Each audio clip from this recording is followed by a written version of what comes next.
when we were in the Falkland Islands, we had to go up a hill. And this was at night. And there was fire coming down from the top of the mountain or hill. I was 20, I think at the time I was 24, 25, or a bit older, 26 in that time. And this fire was coming down, and I was completely and utterly frozen. And I couldn't move, and neither could the other guys, because there was so much fire coming there. And then one of the officers, typical English story, this guy, all he said was, he was armed with only a pistol. Typical British. He said, "Come on boys, let's go up there." He stood up. We all ran up that hill as if we were doing a marathon. I've seen colleagues of mine, one minute I was talking to them, and the next minute I was looking at somebody without a face or without a head, or without a... But I think your training takes over. Your training takes over and you do things that you would normally never do. To say that you're not scared there is a complete lie. It's not a John Wayne film. In Northern Ireland, I saw a military police woman who was under so much stress she shot herself in the head before, right in front of me. In the Falklands we had sometimes things we had to do when they, for instance, the Argentinian pilots, they were flying Skyhawks in St. Carlos Bay, and they were half a meter over our heads. If you're not scared with that, and you're not scared with things that I've done things in the army that I wouldn't like to talk about, and I've seen things I wouldn't like to talk about. I was never sick before in my life, other than a cold.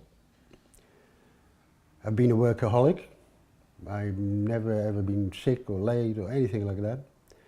And then actually what happened was on Easter Sunday, I sat down to eat my Easter Sunday dinner, and all of a sudden I had the most explosion in my head. It felt like my head was going to blow up. I had terrible pain in my leg, and then I saw my arm flying up and down like a flag in the wind. And after that I don't remember a thing. All I can remember is that happening, and then the following day I woke up in a hospital ward. And then I thought to myself, where the hell am I? What am I doing here?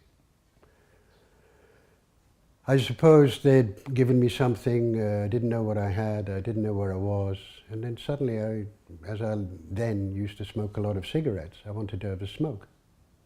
But I started looking for something to smoke, I didn't have anything, and then I looked at the wall and I saw this sign, urology ward. What the hell am I doing here?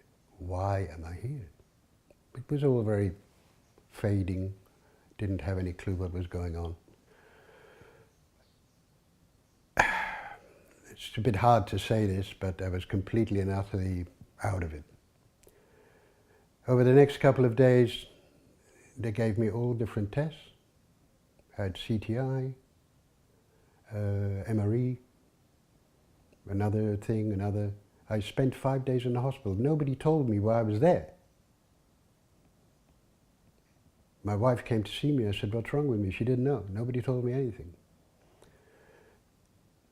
Then, on the Friday, that was after 5 days in the hospital, I was confronted by a neurologist and an assistant. They sat me down and said, "Okay, you're leaving this afternoon. There's nothing more we can do for you."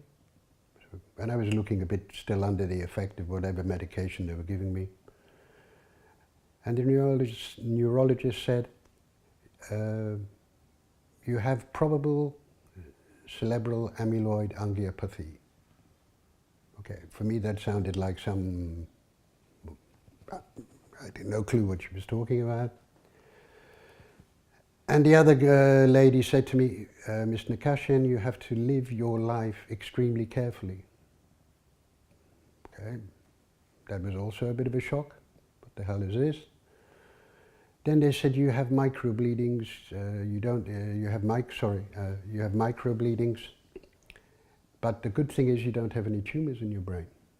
I said, okay, that's fine. Looks okay. And then they said to me, I said, well, is there a cure? They said, no. I said, oh, no, what is this? You can imagine just coming out of hospital or going home or getting ready to go home that you've been 5 days in a medical institution, nobody's told you anything. And then, more or less, I was getting ready to leave and the assistant said to me,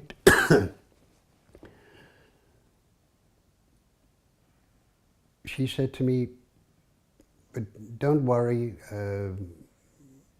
but don't look on the internet.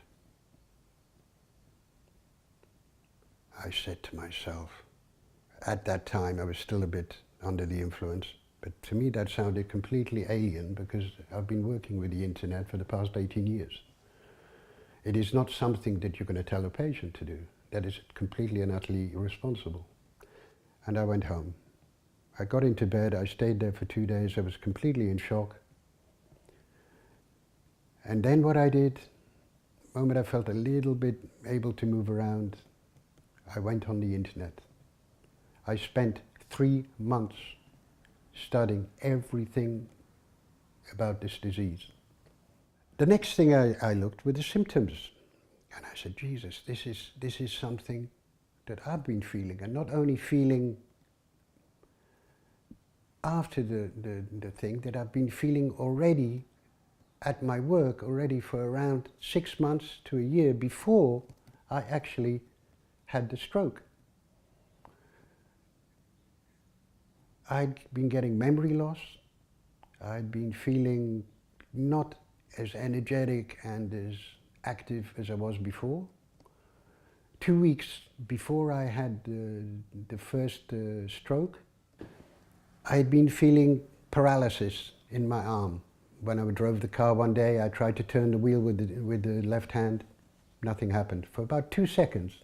It wasn't like it was long. I couldn't tie my shoelace up. I had a pair of Nikes on and I wanted to try it out. I couldn't move my right hand. But because the actual damage was on the left side of my brain, okay, it affects, the bleeding on the left affects the body on the right. What frightens me is a sickness. That thought, and then you study a bit. I opened up. The first 3 months that I was alone looking about this disease, I wasn't frightened, I was terrified. I was terrified because of the unknown. And I think what you have to realize is that nobody helps you here. No one helps you. And the fear is you think every second that it's going to be your last. You wake up in the morning and think, thank God I'm here. Every day. And every day. And you are frightened. I was in the military for 10 years. That's not scary, this is. How about dementia? I don't want that. That scares the shit out of me. Sorry about my language, you can edit it later. That scares the hell out of me.